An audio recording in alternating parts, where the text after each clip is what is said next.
Hello and welcome to DTC Podcast. I'm Eric Dick. Today we are revisiting C-Suite Las Vegas with an amazing fireside chat between Matthew Kobach, CMO of Northbeam, and David Sangera, CEO of Culture Group. I met David in 2019, the last time I put on an event in Las Vegas. Since then, he's built an absolute e-commerce empire through truly intelligent performance marketing. And him and David sit down for a fireside chat to discuss the Smarter Ad Spend Playbook, unlocking success in 2023. This was the talk that I had someone remark during lunch that one of the tips would actually add $1 million to this business's bottom line. I'm being mysterious. If you unlock what that tip was, send me an email, eric@directtoconsumer.co. And always go to directtoconsumer.co, click on events so you can actually own this entire C-Suite Las Vegas replay. For only $199, you're going to get all 16 talks, including the 4 incredible hot seat talks that we did where we got entrepreneurs to really open up about their challenges and we sort of group problem solved a bunch of issues. And I know a bunch of listeners could get a lot of value from that particular talk. Anyway, go to directtoconsumer.co. But for now, really enjoy this incredible fireside chat with Northbeam and David Sangera from Culture Group. So when you launch an ad on Facebook, Google, you want to give them a discount, but you don't want everyone to use it. This is one secret that I use all the time. When they click from the ad, you cookie that user's session. Then you have your website look for cookies that indicate that they're from digital ad spend. And then you put a bar at the top that shows the discount code. I'm telling you, that will change any type of like average order value or conversion rate that you guys have been seeing. When you're launching stuff from the top of funnel, you can't just send them to a page that doesn't have a discount. There's no incentive for them to actually click and buy. If you cookie them, have the cookie be read across the site, have the discount there. And once you have the cookie data, then you can start doing some retargeting, some fancy stuff. But the top bar is the best thing yet.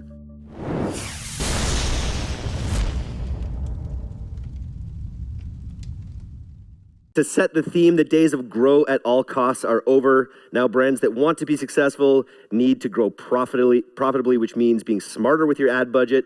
And to do this, you need accurate data, and you need to know how to interpret the data you're seeing so you can quickly scale up or down based on signals from reliable data sources. So welcome to the stage, Matthew and David. David, do you want to start by telling us about you, your brands? Let's get to know you. Sounds good. Well, thanks, guys. So my name is David. Best way to say it is like this Edison quote, like, I figured out the 10,000 ways how not to make a light bulb, So I've spent a lot of money, wasted a lot of it. And from like the last 6 years, I kind of figured it out. So hopefully, this will help everybody here on their ad spend. You'll tell people exactly what not to do, the 10,000 things not to do. Yeah. That's exactly it. And then tell us about your brands. What are the brands that you have under your purview? Yeah, so, we have like a in-house studio that we scale a lot of our internal brands. Some are like in the lash growth category, Liaison, skin category, the Glow Fairy, hair growth, home goods called Soak. So there's a bunch of different products that we launch. We use like data to kind of like figure it out, right? Like what to launch and then internally build it up. Super interesting. So do you not launch a product until you have enough data that kind of supports your hypothesis of whether to launch it? Absolutely. We look at a bunch of different factors. Actually, Northbeam is one of the Go on. So one of the things that we look at is how it performs. We call it like a tripwire test. So we test a product before we place like a minimum order quantity. So we say to ourselves, okay, well, this idea is pretty cool. Mm-hmm. We see it trending. Why don't we go and get a sample of it, right? And then launch it without even having the product. It's called like a refund test. And then we'll launch it and see how it actually does on the demand, like, on Facebook or, TikTok or YouTube ads. If it works at a certain return ad spend, we'll pause it and we'll place the MOQ, and we use Northbeam data to kind of like verify whether it is actually what Facebook or Google is actually saying, right? So then, by the way, we practiced this before.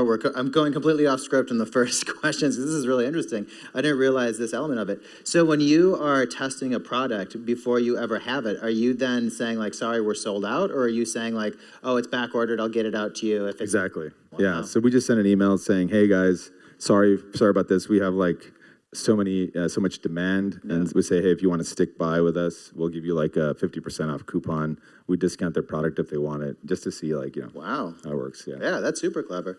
We already kind of snuck into tactics. What are some other tactics that you've used to scale some of these businesses other than what you just mentioned? Yeah, so over we spend about like $2 million-ish a month on ad spend. And after like doing this for about 6 years, there's two things I would kind of recommend everyone to do that I wish I had known, like when I first started, right? Because it was a grind, I'm not gonna lie. The first one is use a email nurturing sequence for top of funnel traffic.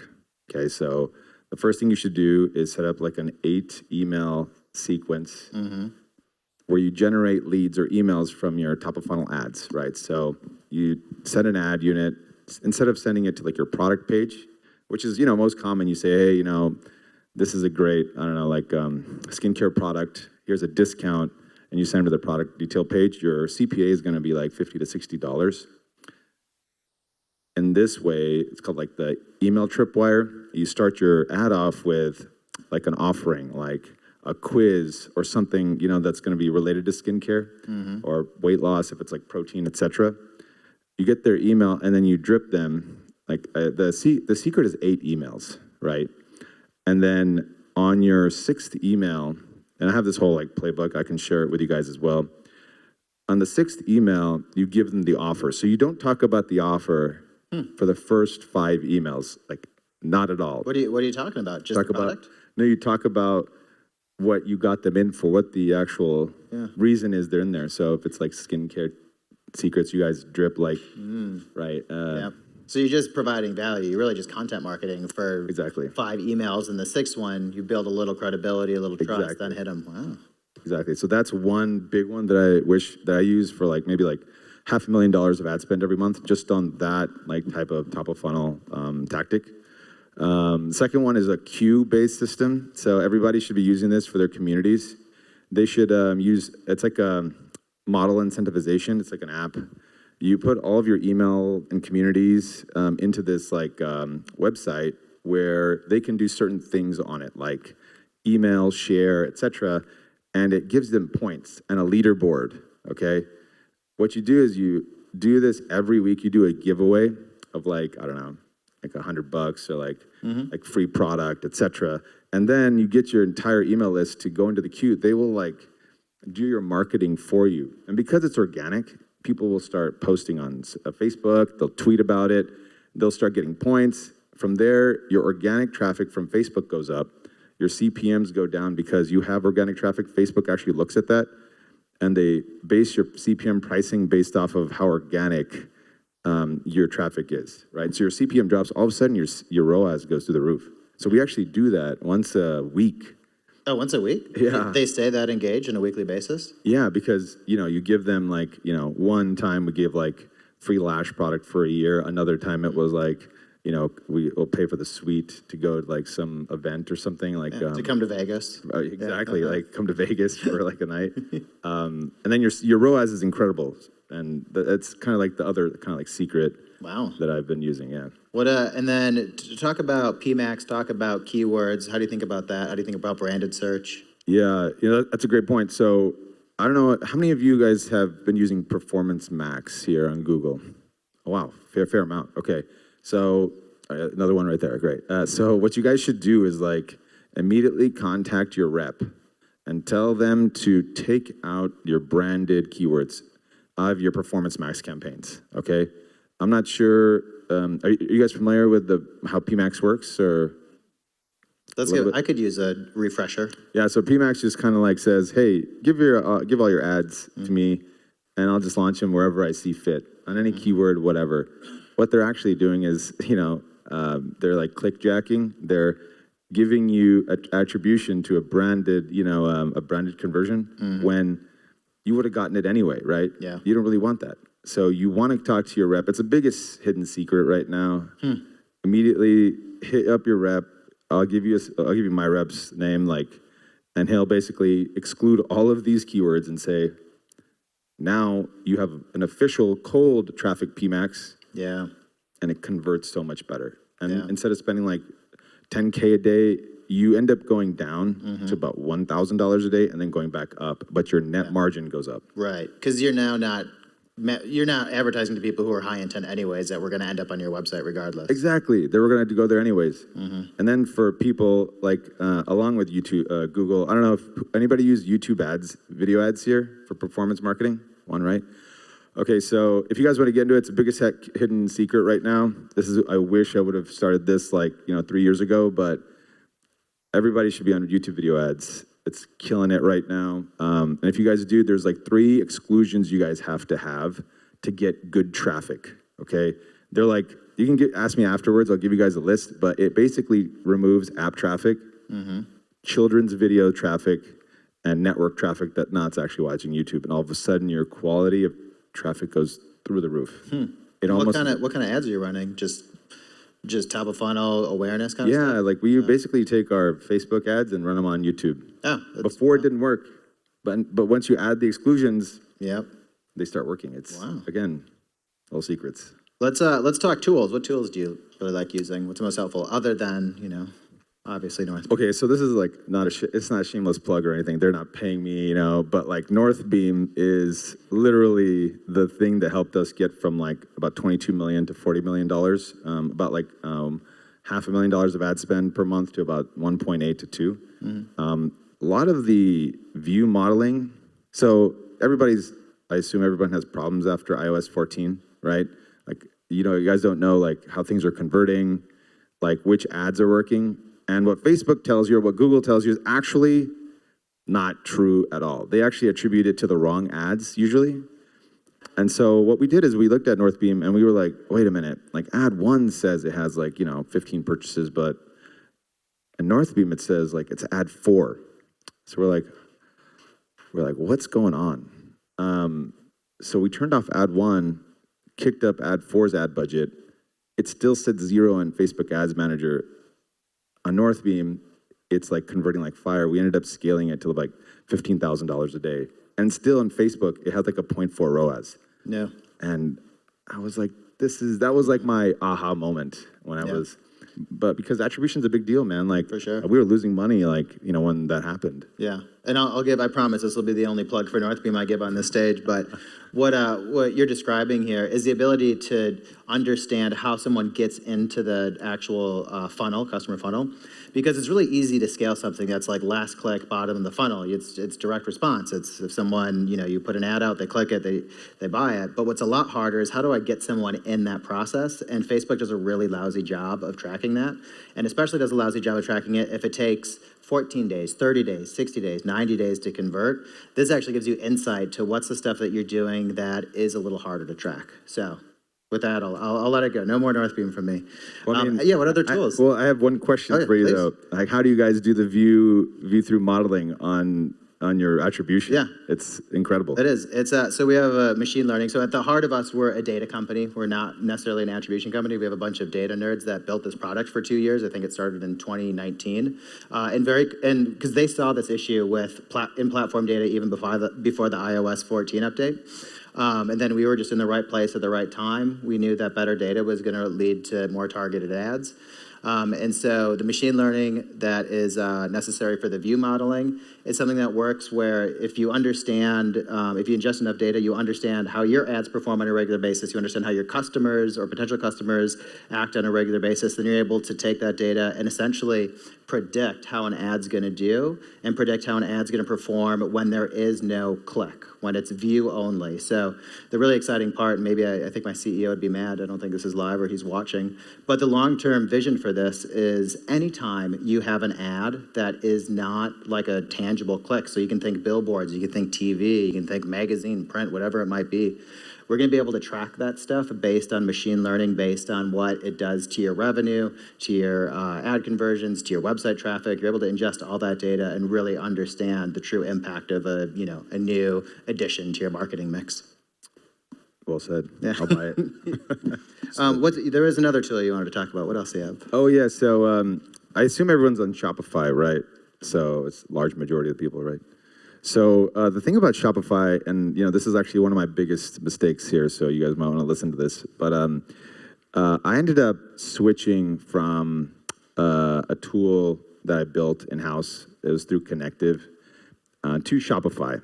My conversion rate off of Shopify was like about 22%. When I got into Shopify, it was like 3%. But I had already kind of migrated everything over. Everything was done. And then I was like, oh no, what did I do, right?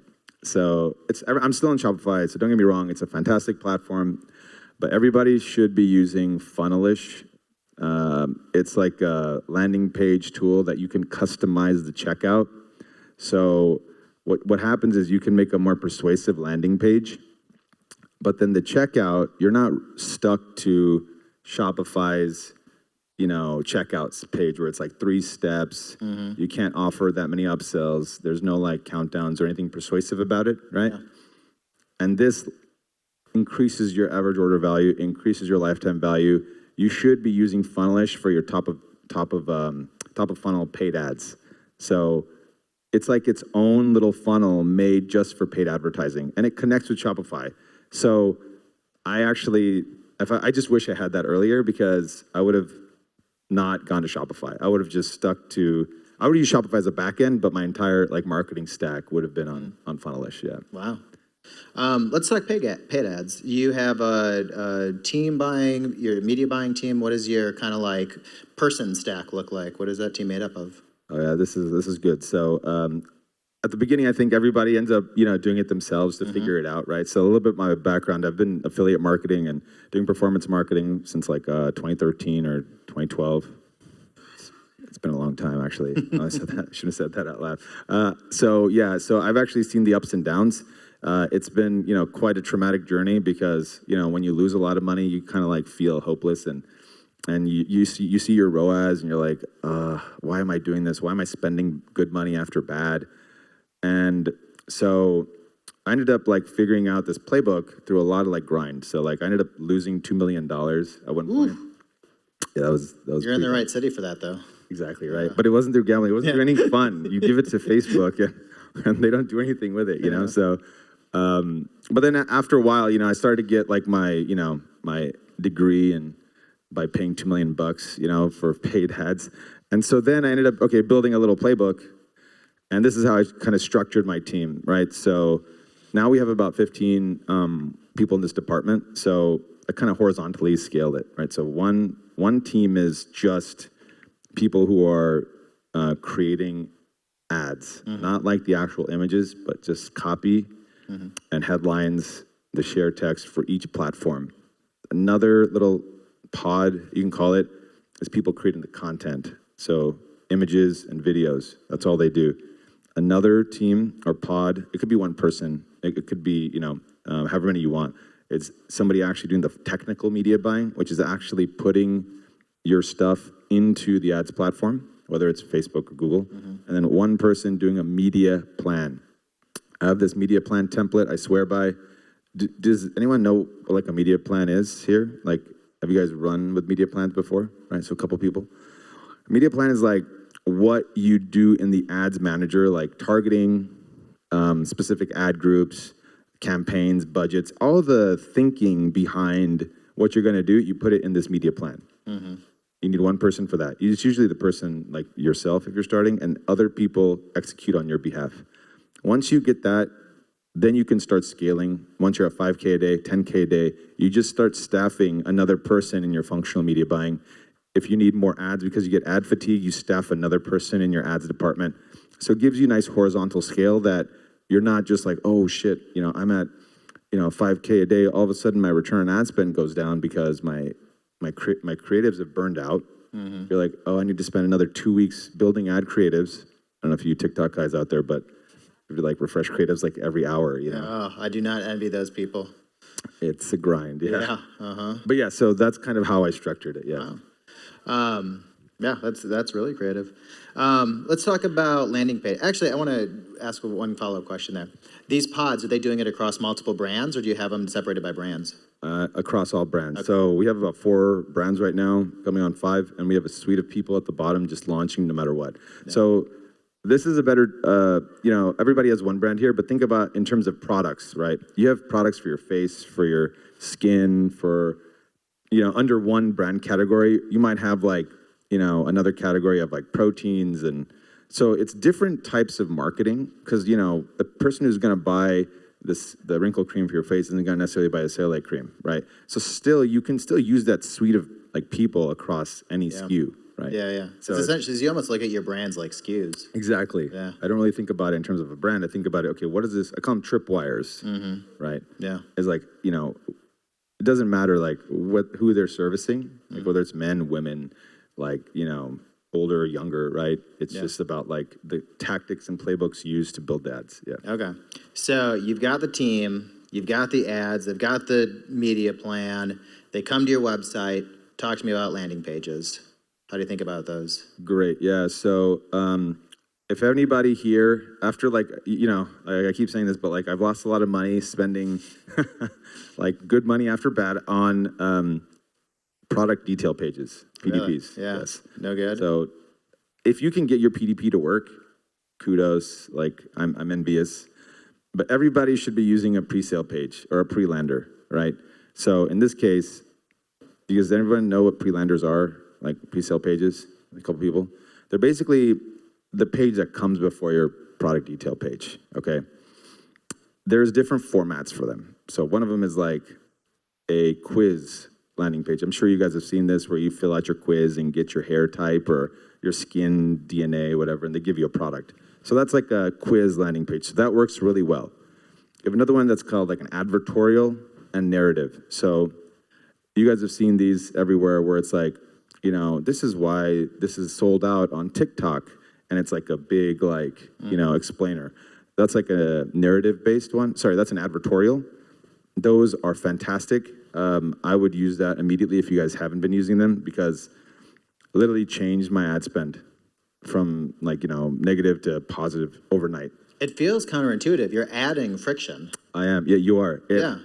But a lot of people, I've been listening to a lot of people on the stage and, there's a bunch of very, very smart people giving advice here, which, again, this is just from my personal point of view. A lot of people have been saying, like, it's about education. You have to educate your customer. And that's what people are missing in the funnel. They have to, like, do all that education through brand marketing, email, like, etc. I just say just put a page before, do the education and persuasion there. Yeah. And if they want to click through, they'll have way higher intent than actually the product. Is the CTA on these pages essentially like click here to buy now, or like click here to go whatever to the... Exactly. Yeah. Click here to learn more. Yeah. Click here for like a discount if there is something for top of funnel people, which you guys should be using for paid ads, right? That's like, I would say like that's the thing that changed my entire ad spend on every platform. So I actually don't run that much like straight to product detail page traffic. And I would recommend everybody just test it, right?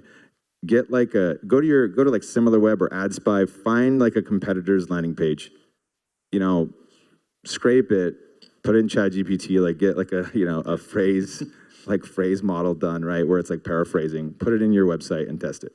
And then you said narrative? There was a third one? Oh yeah, narrative. So this is a little bit more on have you guys ever used Outbrain, right? Where it's like, I got dumped for looking too old, and here's how I got my revenge, right?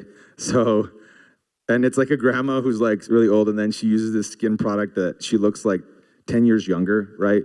So that's more narrative-based, right? So it's more of like a story format to get people to like read your story because the story is actually what people buy, it draws them in. Yeah. And then from there, they see the product that was used in there, and then they click through it. So I'm just thinking through like the whole journey that someone's going to take. So they've never heard of your product. They see an ad. Is the ad that they see, the creative that they see, have to match the pre-lander? Yeah. Yeah. Okay. So you make sure that they're seeing the same one that, yeah. Exactly. So you don't want to make it about your product and then it goes to like, something about being dumped, right? So you want to at least make it congruent. So you'll like, the funniest ad that I ever ran was like, so I ended up, we have like this men's health company and like, it's like kind of like, a bit more aggressive on Facebook and they wouldn't let us run. But our pre-lander was very compliant. It was like, six health tips from, men's health gurus. Yeah. But then, I couldn't get anything approved. The only thing that got approved was a giant like tree trunk right? Like that kind of, it was like a little bit of a, foreshadowing of like what's, Men's Health is about. And that's what got approved. So sometimes like random images will get approved and you'll get a higher click-through rate. Again, I'm not sure, but I would say at least make it specific to your product if you can. Okay, so you've got someone through the funnel, they're buying AOV. What are you doing to increase average volume order? Order volume? Yeah, so again, I wish I had known this from the beginning when I first started off, but make sure you guys use a cookie from when you guys are launching your ads. This is what I mean.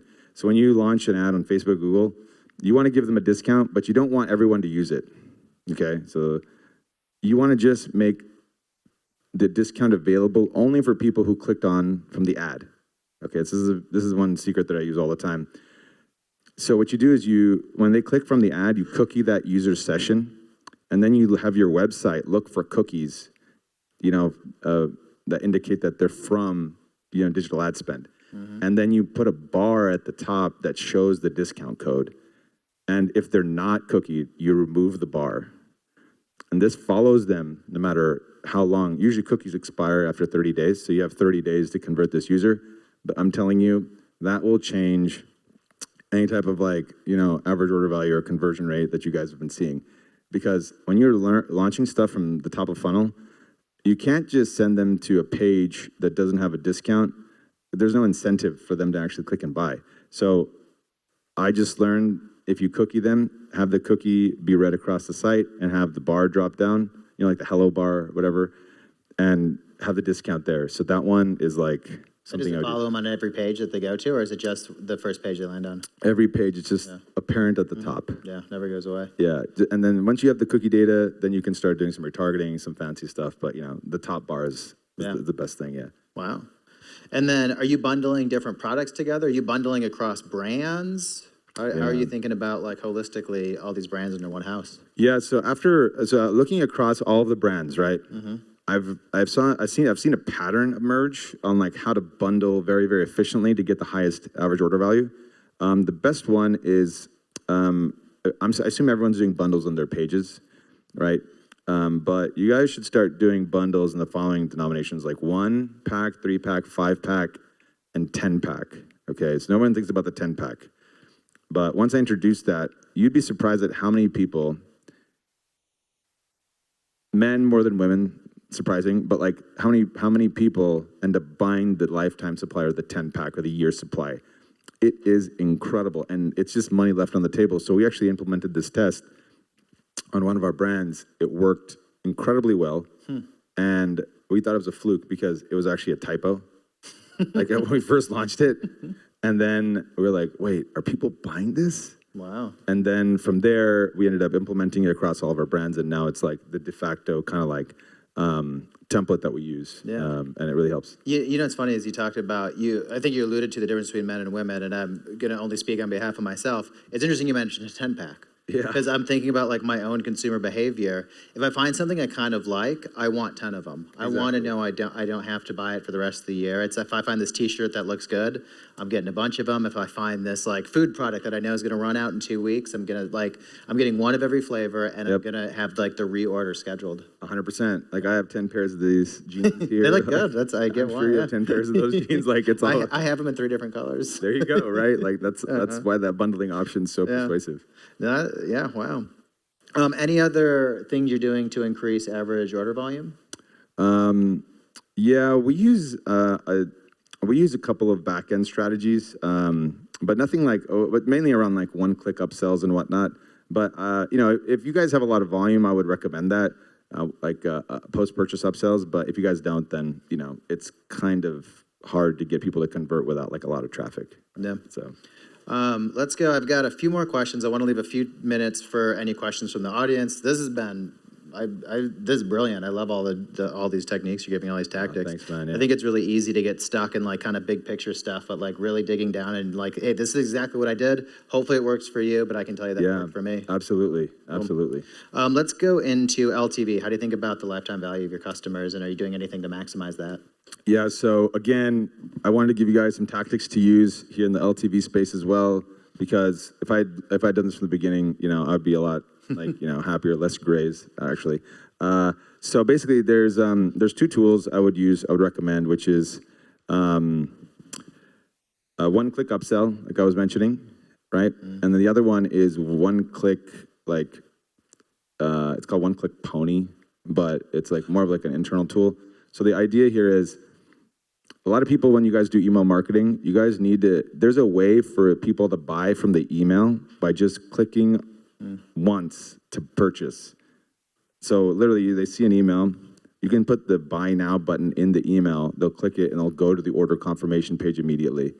Like that's something you guys need to all kind of do, because once we added that like one-click upsell, one-click functionality to every email, like our email revenue went through the roof. Like our LTV, like, It's so funny because there's certain times where you're adding friction to the process, and there's other times where you're removing friction, and it goes to figure there's no one technique that you can use. It's gonna be all over the place, right? Yeah. Now, I guess it depends on like whether they're an existing customer or not. That's right? true, yeah. So if they're not a customer, you want to basically hit them with as many things as possible to get them into your funnel. But then once they're in your funnel, that's a good point. You want to make it, like stupid simple, like, one click to purchase, one click to do whatever possible. Right? I'm going to give a shout out to Butcher Box. They're like a meat subscription thing. Yeah, they send me emails. Yep. They're like, do you want to upgrade us? Every time. Yep. Add the meatloaf, add the steak, whatever. Yeah, that's a good point. Butcher Box is really awesome with that. That's a great example. I got a young kid too. I get free chicken nuggets for life or something. Oh, that's a good deal. Yep. All year long. Okay, all year long. All year. Until he stops eating chicken nuggets. All right, I'm going to have one last question because I'm sure everyone's hungry. I'm sure everyone wants to go. Sure. What are the KPIs that you're tracking on a regular basis? What are you holding your team accountable? Like, what are you looking at every day, every quarter, every month, whatever it might be? Yeah, so I'm sure everybody uses MER or return on ad spend. We just use number of net new tripwires or products launched because we realize that there's a correlation between number of products launched and revenue generated. Because what ends up happening is once you introduce a product into your paid marketing funnel, it gets efficient, you have competitors, etc.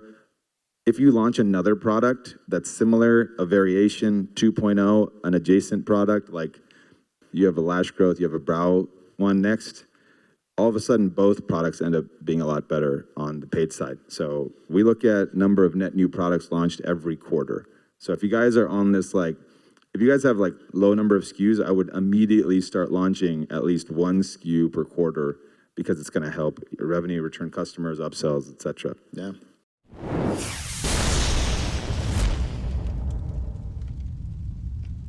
Thanks so much for listening to today's episode. If you're not a subscriber to our newsletter, you can do that right now at direct-to-consumer, all one word, .co. I'm Eric Dick, and this has been the DTC Podcast. We'll see you next time.